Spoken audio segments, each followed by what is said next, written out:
Café con Chico por la mañana, o en el desierto, en la montaña, a ver, ¿qué dicen hoy? Café con Chico, café. Good morning. It is a beautiful Saturday. I see all the neighbors running around, walking the dogs. Times are changing. It's becoming closer and closer to November. That means it's an important voting time. So welcome to Café con Chico for this very special forum, the Phoenix City Council District 7 Forum. So for all those new watchers, this show, we discuss topics that revolve around public education, social justice, and politics. All candidates running for Phoenix City Council District 7 were asked to participate, and we are happy to have Yassamin Ansari, an internationally recognized climate leader, Francisca Montoya, governing board member of the Fowler School Board and 30-year resident of District 7, and Suzanne Mercado-Gudino, longtime resident of District 7 and graduate of South Mountain High School. Woohoo! Go Jaguars! Before we start, I ask all candidates to please limit the time to 2 minutes per answer or as close as possible. And now I pass the mic to Representative Isela Blanc. Hello, good morning, everyone. Thank you so much again. As Chico mentioned, everyone was sent the questions in advance. And just as a friendly reminder, 2 minutes is what we're asking. If we find that you're approaching or have gone past the 2-minute mark, you are going to hear potentially, wait, maybe, you'll hear a song. Of course, it's not playing right now, but you'll know. It'll be like the Grammy Awards to some degree. So the first question that we have for you is, and it's going to go to Governing Board Member Montoya. So most of our conversations on this show focus on topics related to public education. So can you tell us about your experience, educational experience as a student, as a parent, or in your case, as a governing school board member?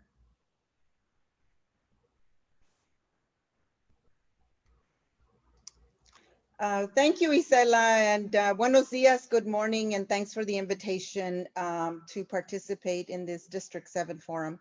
Well, let me start by answering your question and saying that I have public education in my DNA.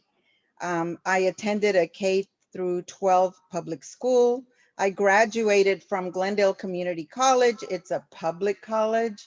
I then transferred and attended and graduated from Arizona State University, a public institution of higher learning. Currently, I am halfway through a master's program in community and economic development at Penn State, another state public university.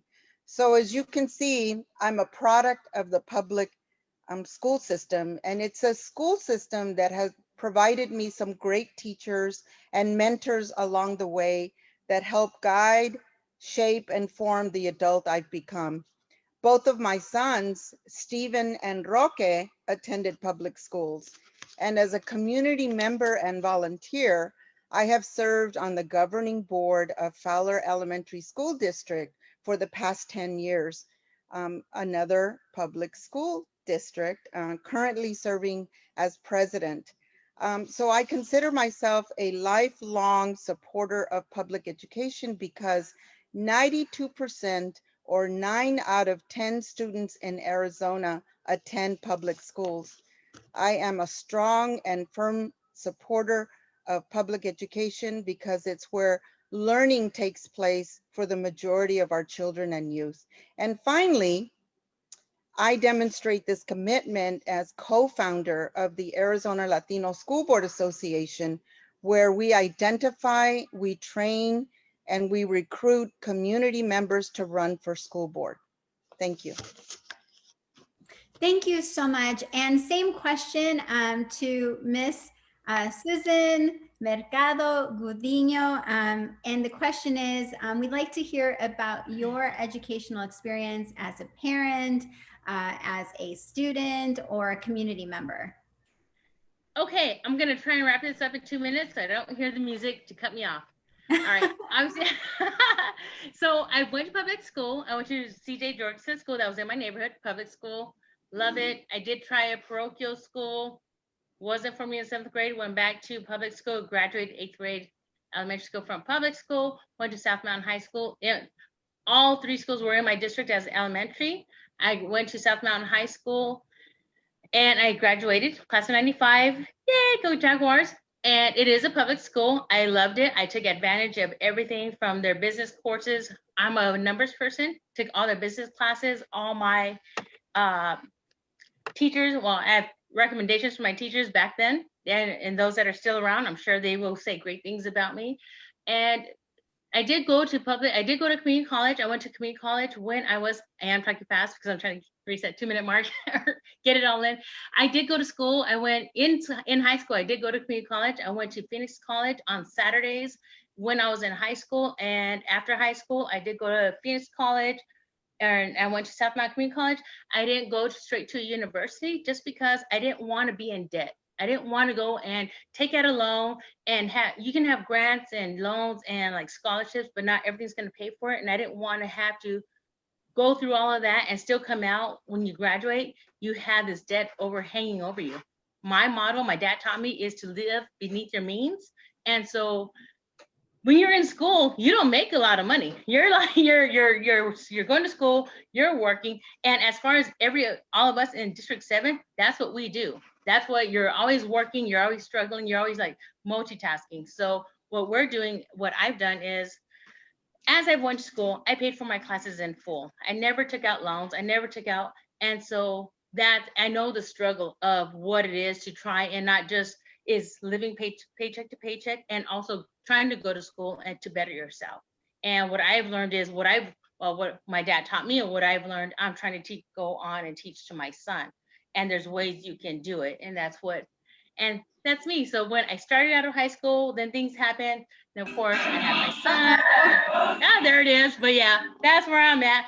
But no student loan debt, and nobody paid for my loans or my schooling. My parents or nobody paid for my schooling. So yeah, I know the struggle. Sorry. Thank you. No, thank you so much. I told you I talked fast. I was trying to fit it all in. So no, I know. It's tough. It's really tough. Trust me. I know it's tough. Exactly. Yassamin Ansari, thank you so much. And again, the question is, if you can describe to us your experience in the public school system as a student or a community member, we'd really appreciate it. Definitely. And thank you so much as well for having me on. This is really exciting. So my personal education experience here in Arizona honestly taught me why public schools are so important. I grew up going to elementary school, middle school, and high school in the Arizona public education system.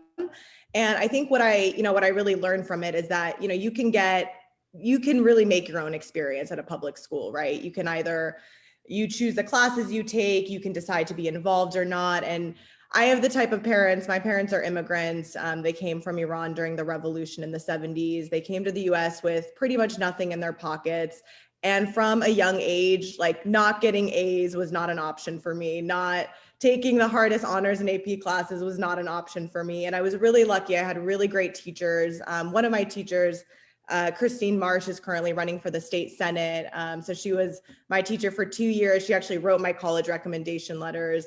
But I honestly had an amazing experience at my high school. I was super involved in everything. I was one of those nerdy kids who was the president of all the clubs.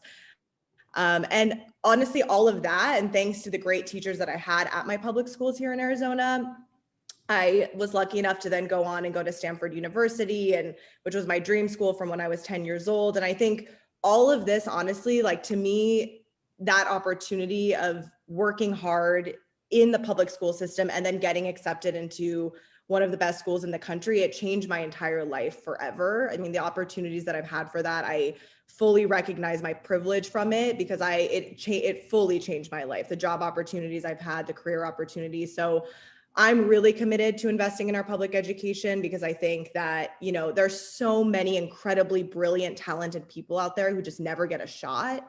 And if they, have a quality education where they have good teachers, they're invested in, they can really be the best versions of themselves. And that honestly starts from education. Thank you so much. Thank you so much for sharing. Chico? Yes, wonderful answers. And yes, Marsh, she is a former person here on Café con Chico. We love her on here, and she definitely has our vote. So, I mean, if we could vote for her. Anyways, this one is in District 7, consists of a lot of working families with children that may live paycheck to paycheck. With that in mind, what policies and or programs will you support where kids have a social safety net? Suzanne, we're going to start with you. Oh my gosh, this is so, with this situation, and I know from personal experience being I have my son, like I said, my marriage didn't last long. So I was divorced early. When my son started school, it was critical. I was working. I had my 8 to 5. And what was very helpful to me was their after school program, or it's called the peer program that the city of Phoenix put together. And it helps. And it's not only for children for after school, but it doesn't help just parents for kids after school, but it helps for parents that need to drop off their kids prior to school. They open at 6 o'clock in the morning when school opens at 8. So parents that have to be at work at 7, it gives them a chance to drop off their kids. The kids are playing, they're doing activities. They're not just sitting there watching TV. So the kids they're being fed breakfast for those that need it. And when the parents come out, they can come and pick them up. And those parents that work late, that go in and have the later shift, they can pick them up later, because I was kind of in between. I did make sure, because I was a single parent, I had to put my son in a school out of the district, because I wanted to make sure, being a single parent, if something had happened to my son at school and I got that call, yes, it's kind of negative. It's not negative. It's just trying to, it's Murphy's Law. But if something were to happen, I want to make sure that I'm nearby to go and be able to pick up my son if there's an emergency. So in that school, they had the peer program, and you could drop them off early, or you could wait before school, or and pick them up 2 to 3 hours after. And it really helped, especially at times when, if you're at work and it's not a consistent 8 to 5 random, and you have to stay an extra half hour or an hour, at least you have that leeway, and your child is going to be safe to get picked up. And it was a security, and I loved it. So I fully support the peer programs and all the programs that help the parents to continue to go to work and to keep their kids safe. I know. Sorry. Thank you so much. No, I know it's so tough. It's so tough, but we wanted to really be respectful of everyone's time. And then right, yeah. And yes. And unfortunately, these days with social media, people have short attention spans. So we want to make sure that everyone has an opportunity to hear all of you. Right. Wonderful. I will repeat the question again. District 7 consists of a lot of working families with children that may live paycheck to paycheck. With that in mind, what policies and or programs will you support where kids have a social safety net? Yassamin?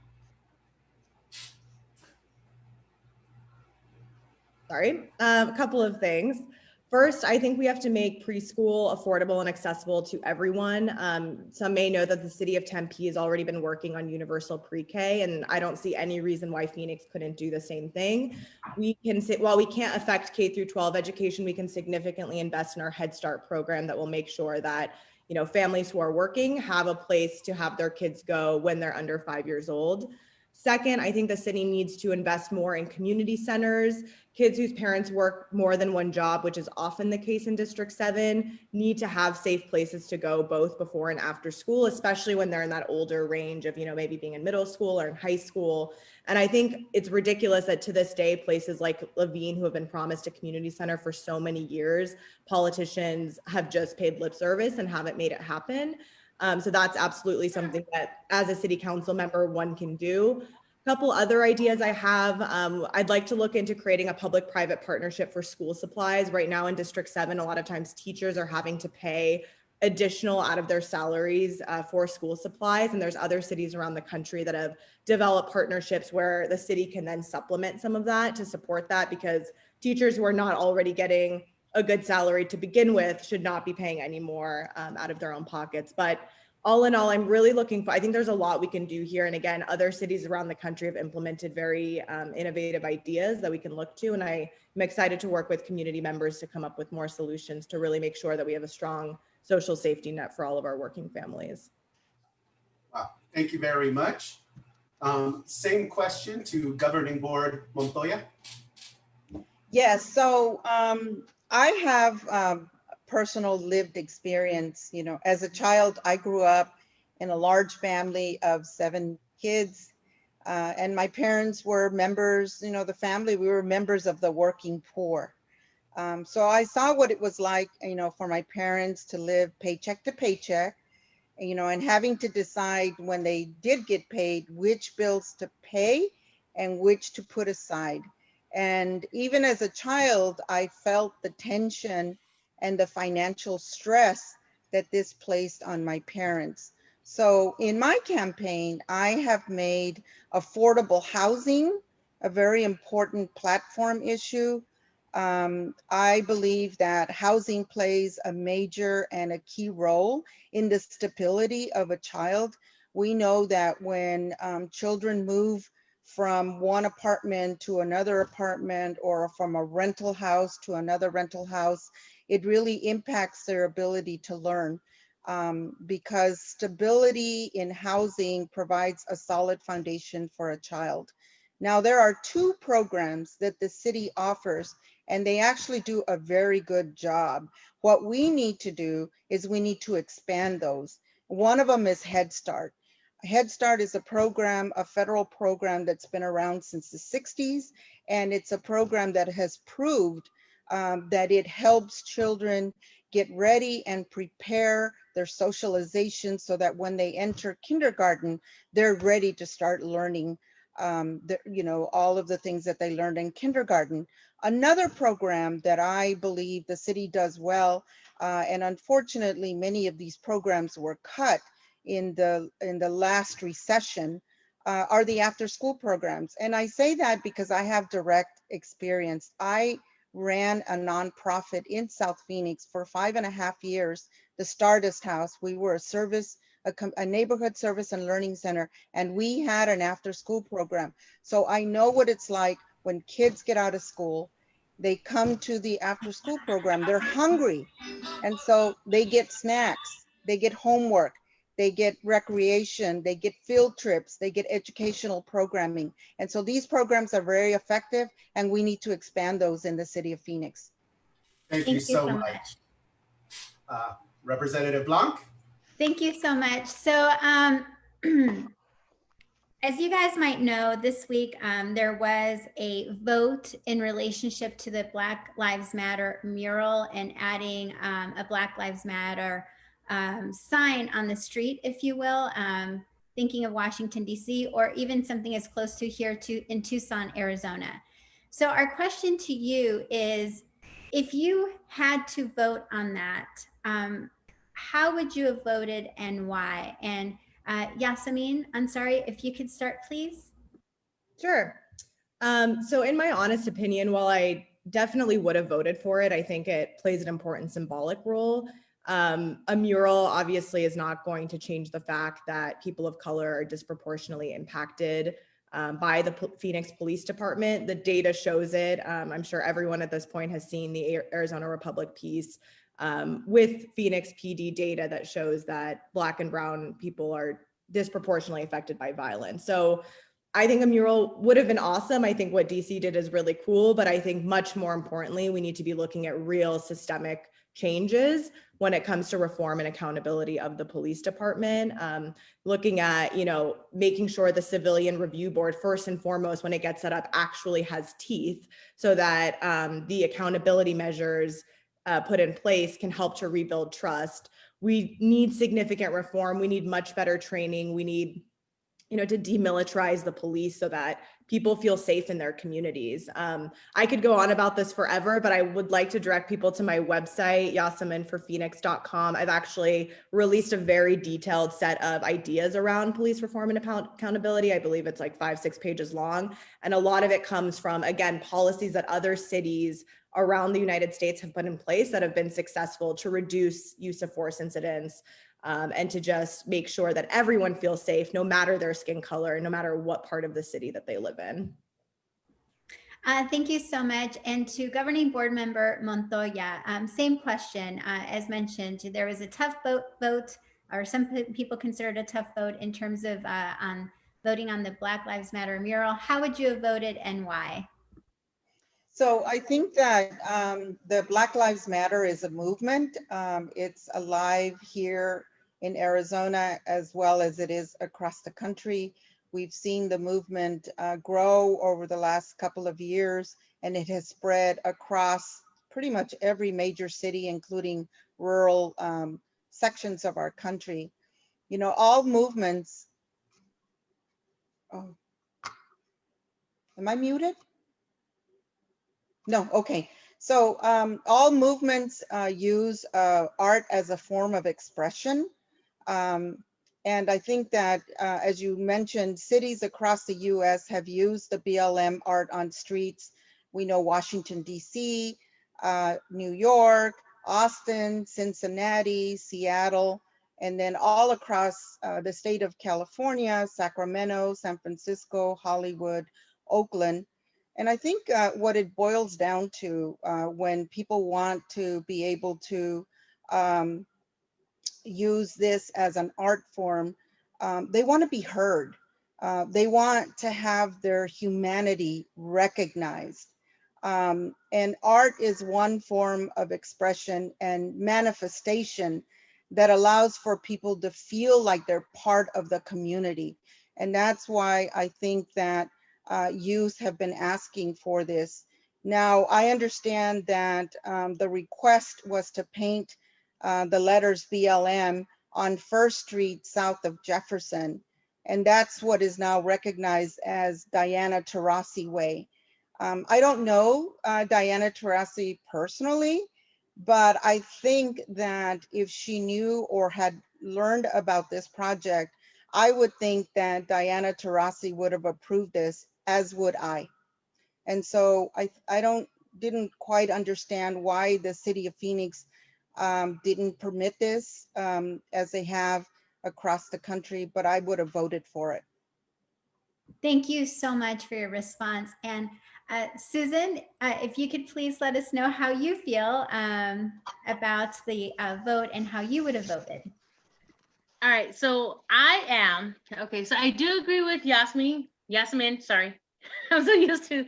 So at the beginning, I do agree with her. Yes, it is a statement, but again, I won't, and with Montoya, she did say, or Francisca, sorry, I don't agree. I wouldn't have voted for it. And not that I am against it in any way, because it's Black Lives Matter, but also it's, you know what? It's just the reasoning is, it's not just, and I am all lives matter. I am pro police.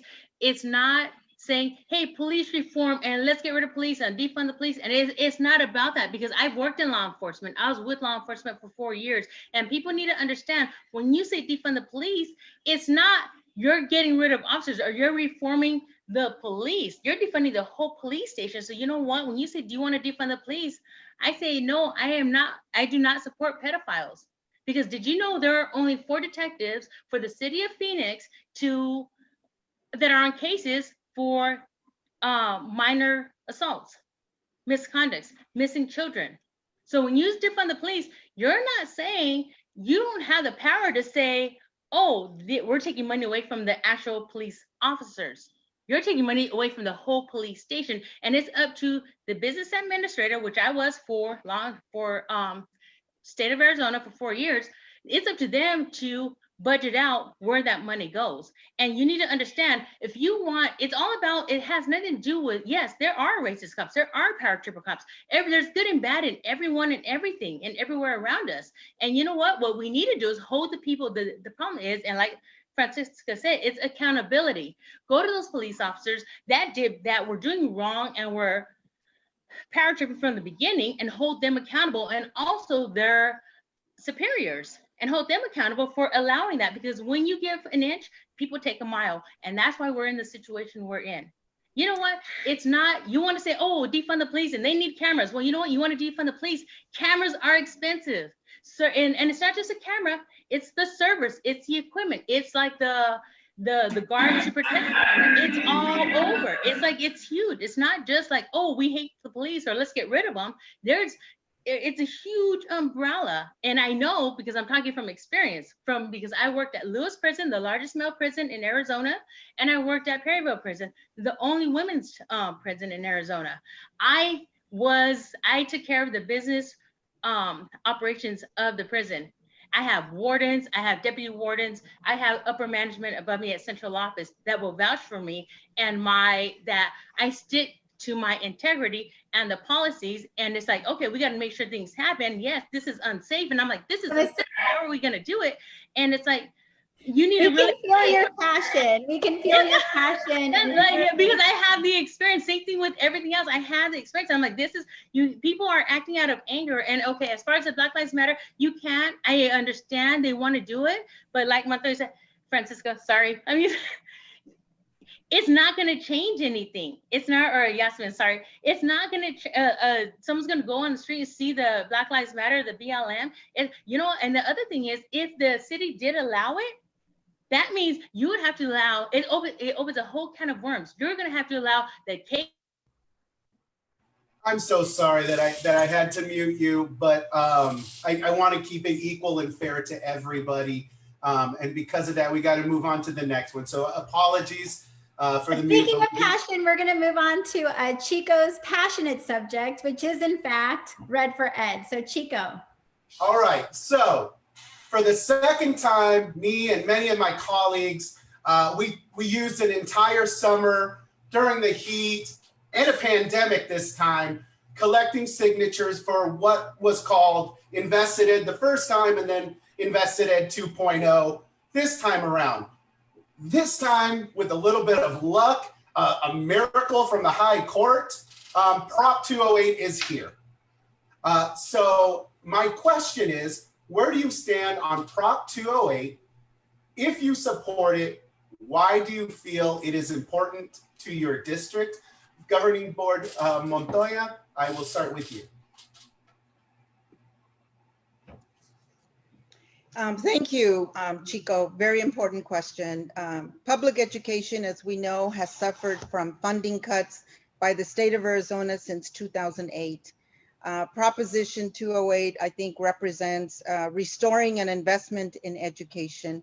It provides much needed revenues to education. And I think something really important is that it signals in Arizona that there is support for teachers and public education. And it helps with teacher shortages, and it'll help reduce class size. These are very, very important because, as we saw when Common Core was instituted in the state of Arizona, a lot of teachers didn't want to transition into this new way of teaching with these new educational standards. So we lost a lot of teachers who retired or they changed professions. I think 208 provides resources to increase our teacher salaries. And as a school board member, we have felt the impact of the cuts in education. I ran for school board because in 2009, my school district did not pass a budget override.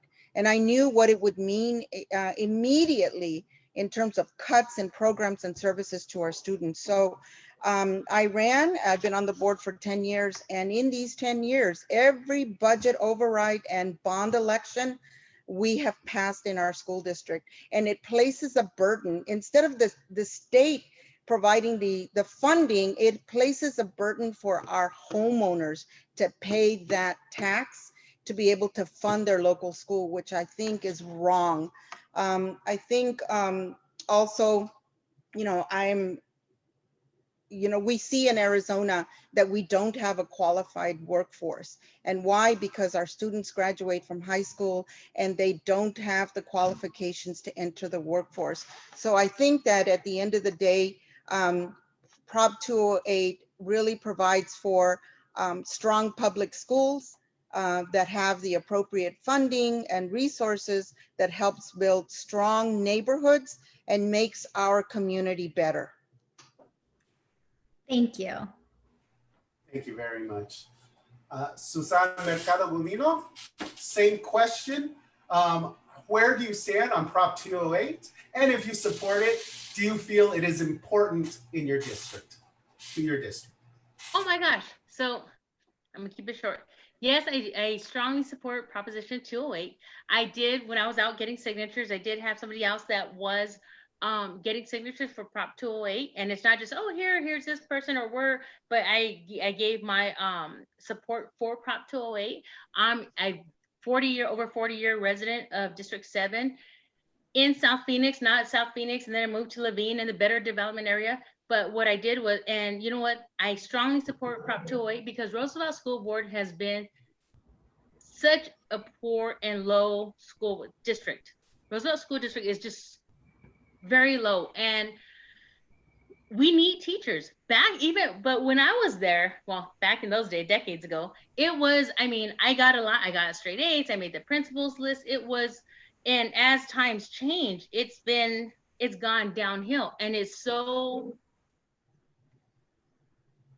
many mixed emotions. It's not, and nobody cares about it. And I am for Prop 208 because you know what, we're losing out on good teachers. And you know what, there's so many kids that even though they're in the poor part of the area, the poor part of the neighborhood community, they have a lot of potential. And if they had teachers that would just push them and show them their potential, they can be somebody. But because we have a D rating, it's hard. Like you have teachers that are barely there, that don't want to, for what they get paid, they can get paid somewhere else doing a lot less and with less hassle. I support Prop 208 because it's all about the teachers. If it wasn't for my teachers, whether they were mean or they're strict or they encouraged you, like there's so many of my friends and I, we wouldn't be where we're at, and we're very successful at where we're at compared to there's other people that just like stayed mediocre. Nothing compared to that, but it's just they push you, and we need teachers to help encourage us and push us to keep us going. And that was with elementary school, and that was in high school also. Thank you so much for your thank you so much for your response. And I would encourage everyone, we did a really great show on Wednesday with Julie Erfley, and she talked about the inequities that are built in to Governing Board Montoya's point about the fact that the state has continued to disinvest in our future, our children. And to your point, Susan, you went to a better funded public school system. In the 1980s, the state of Arizona was in the top tier, top 20 states when it came to investing. Wait, maybe not top 20, but close, definitely in the 70s for sure.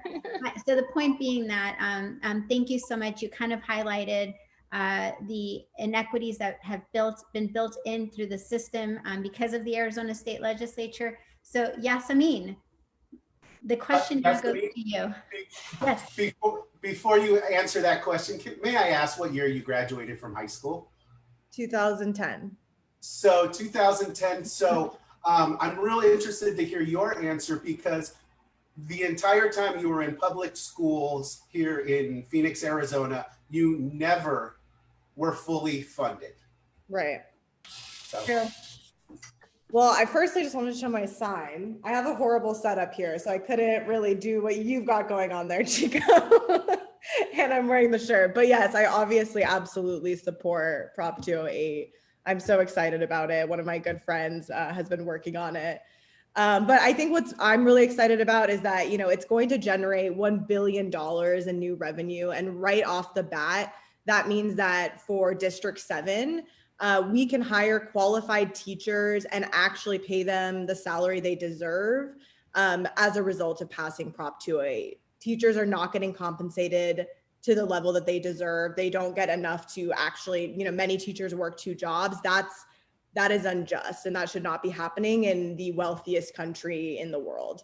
And Arizona, obviously being nearly dead last when it comes to education, is just an embarrassment for our state. So we need to make sure that Prop 208 passes. Another aspect of it that I'm excited about is the career and technical education portion, because for District 7 in particular, we only have 3 post-secondary institutions currently, and that's much fewer than the other districts in Phoenix. So a big part of my platform has been around expanding vocational programs, expanding opportunities and partnerships with community colleges. So I think the fact that Prop 208 has a distinct portion for that is absolutely critical. And thirdly, the mentorship piece. I mean, I can't emphasize enough how big of a role mentorship has played in my life, and having quality mentors, whether that's through my education or later in my career. And the fact that it emphasizes it in this way is super great. And back to my own personal experience, I mean, I would say it's just, there's no question, classrooms, like in Christine Marsh's classroom, there were not enough like desks that we had. So she had cool like camping chairs at the front where a bunch of us would just be sitting in these camping chairs, which was fun, but you know, it's not okay that there's not even enough desks in the classroom. There's not enough counselors.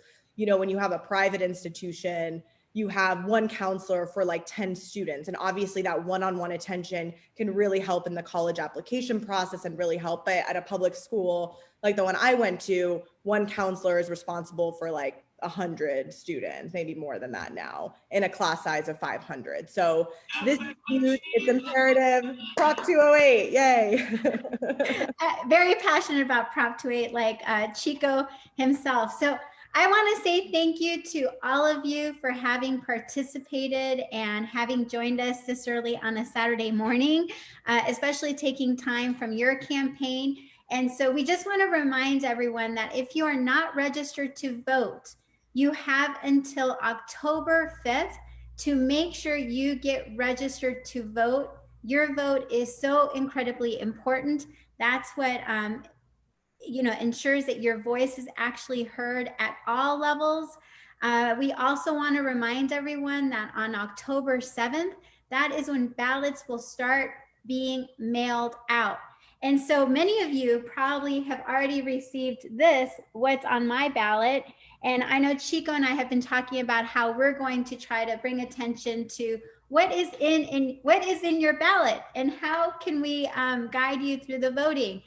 Chico, I think this is where you go to the next level here. Very good, in the next level. So in November, the candidates that are running will be voted on. If no candidate receives 50% plus 1 of the vote, the top 2 candidates will move on to a runoff election in March of 2021. And to be clear, this is for Phoenix City Council District 7. You forgot to mention that, Chico. Oh man, I am so sorry. It's been a long day. So I want to thank so much to the candidates. I want to thank you guys for coming out here. Governing board member Montoya, thank you so much for keeping your teachers safe at home or giving them the option and keeping our students safe. I used to teach in your district and yes, and a lot of my good friends still teach there. So thank you so much for making that right decision. Yassamin, thank you so much for what you do for our environment. And that's so important for the generations moving forward. And Suzanne, the community work you do is just, it shows the type of heart that you have. And the voters have a very difficult decision because Isela, I don't know how I would vote on this. I really don't. So thank you so much. Everyone have a wonderful, wonderful weekend. All right, thank you. Vote Thank Susan you. for 7. Bye-bye.